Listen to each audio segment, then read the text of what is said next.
താണ്ട് ആ പുള്ളിക്കാരൻ ഇതിലെ ഒരെണ്ണം തിന്നാവെന്ന് ചോദിച്ചു. താണ്ട് അതിന്റെ മുതലാളിയാണ് നിൽക്കുന്നത്. ആ ലൈസൻസ് പെട്ടെന്ന് പുള്ളി വന്നു അങ്ങ് വലിച്ചേരി കളഞ്ഞ്. വലിച്ചേരി പുള്ളിയുടെ പുകയിലുണ്ട്. സാറേ ഇത് കൊടുക്കുന്നത് റെയിൽവേ സ്റ്റേഷനിലാണ് കൊടുക്കുന്നത്. എത്രയോ മലയാളികൾ തിന്നുന്ന, കുഞ്ഞുങ്ങൾ തിന്നുന്ന. ഇവനൊക്കെ ഇതിന് കൂട്ടിരിക്കാവും. ഇവനെയൊക്കെ തൂക്കിക്കയറ്റണത്. തൂക്കുമരുന്ന് കിടന്നറിയോ ഈ ആഹാരത്തിൽ ഇങ്ങനെ കാണിക്കുന്ന കൃത്രിമം. ഇവനറിയാതെ ഇത് പോത്തിരി സംഭവം. ആഹാരത്തിൽ ഒരിക്കലും ചെയ്യരുത്. ഒന്ന് വിളിച്ച് കാര്യങ്ങൾ പറയാം.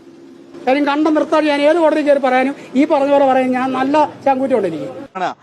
പഴംപൊരി, ഉഴുന്നുവട എന്നിവ ഉണ്ടാക്കുന്നതിന് വേണ്ടി എണ്ണയിൽ പ്ലാസ്റ്റിക് മുക്കി ആ പ്ലാസ്റ്റിക് ഉരുക്കിയ എണ്ണയിൽ വെച്ച് ഇങ്ങനെ വിഭവങ്ങൾ ഉണ്ടാക്കിയത് നാട്ടുകാരുടെ ശ്രദ്ധയിൽപ്പെടുകയും നാട്ടുകാർ ബഹളം വെച്ചതിനെ തുടർന്ന് ഇവിടെയുണ്ടായിരുന്ന ഇതര സംസ്ഥാന തൊഴിലാളികൾ ആ എണ്ണ നാട്ടുകാരുടെ മുന്നിൽ വെച്ച് തന്നെ മറച്ചു കളയുകയും ചെയ്തു. കഴിഞ്ഞ കുറച്ച് കാലങ്ങളായി ഇത്തരത്തിൽ തന്നെയാണ് ഇവിടെ ഈ ഭക്ഷണങ്ങളെല്ലാം പാചകം ചെയ്യുന്നത് എന്നാണ് ഇവിടുത്തുകാർ തന്നെ പറയുന്നത്. കാരണം ഈ പഴംപൊരി എല്ലാം ഉണ്ടാക്കുന്നത് ഇത് ഉണ്ടാക്കിയ എണ്ണയിൽ ആ പ്ലാസ്റ്റിക് കവറുകൾ, ഇവിടെ നമുക്ക് മറ്റ് ദൃശ്യങ്ങളിൽ തന്നെ വ്യക്തമാണ്, ഇവരുടെ ഈ എണ്ണയിൽ, അതായത് തിളച്ച എണ്ണയിൽ പ്ലാസ്റ്റിക് കവറുകൾ മുക്കുന്നു. അപ്പോൾ ആ സമയത്ത് എണ്ണ കുറച്ചും കൂടി കൂടുതൽ കിട്ടുന്നു. അത് പെട്ടെന്ന് വറ്റിപ്പോകാത്ത രീതിയിൽ നിൽക്കുകയും ചെയ്യുന്നു എന്നുള്ള ഒരു തട്ടിപ്പാണ് ഇവർ നടത്തിയത്. ഈ ചേട്ടനാണ് ഇത് ശ്രദ്ധയിൽപ്പെടുകയും. ചേട്ടൻ എന്തായിരുന്നു കണ്ടത്?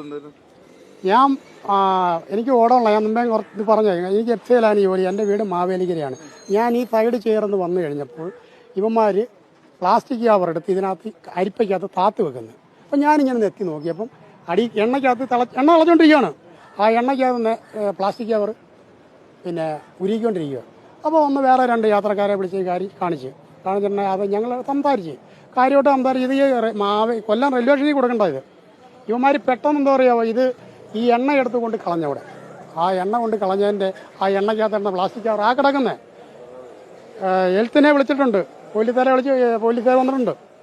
പിന്നുള്ള നടപടി എന്ന് പറഞ്ഞാൽ നിങ്ങൾ കൊല്ലം റെയിൽവേ സ്റ്റേഷനിൽ ഇത് അറിയിക്കണം. ഈ പ്ലാസ്റ്റിക് കവർ ഒരുക്കിയാണ് യാത്രക്കാർ മൊത്തം കഴിക്കുന്നത്. ഈ പ്ലാസ്റ്റിക് കവർ ഒന്നുകൂടെ കാണിക്കാവുന്നതാണ്. ഇവിടെ ആണ്, അതായത് നാട്ടുകാരെ കണ്ടതിനെ തുടർന്ന് ഉടൻ തന്നെ ഈ എണ്ണ ഇവിടേക്ക് ഒഴിച്ചു മാറ്റുകയും ഈ പ്ലാസ്റ്റിക് കവർ, ഇത് തിളച്ച എണ്ണയിൽ കണ്ട പ്ലാസ്റ്റിക് കവറാണ്,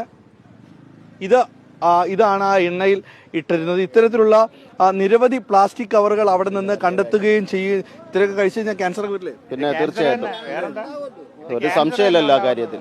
നമ്മൾ കുട്ടികൾക്കൊക്കെ ഇവിടുന്ന് തീർച്ചയായിട്ടും യാത്രക്കാർ ഉപയോഗിക്കുന്നതാണ്. റെയിൽവേയിലെ എല്ലാ യാത്രക്കാരും ഉപയോഗിക്കുന്ന ഈ സാധനം ഇവിടുന്ന് പുറമെ ഇവർക്കാർക്കും കൊടുക്കത്തില്ല. റെയിൽവേയിലെ കൊണ്ട് കൊടുക്കണം. ഏതെങ്കിലും അവിടെ ഇരിക്കുന്ന സാധനങ്ങൾ ഈ കമ്പനിയിൽപ്പെട്ട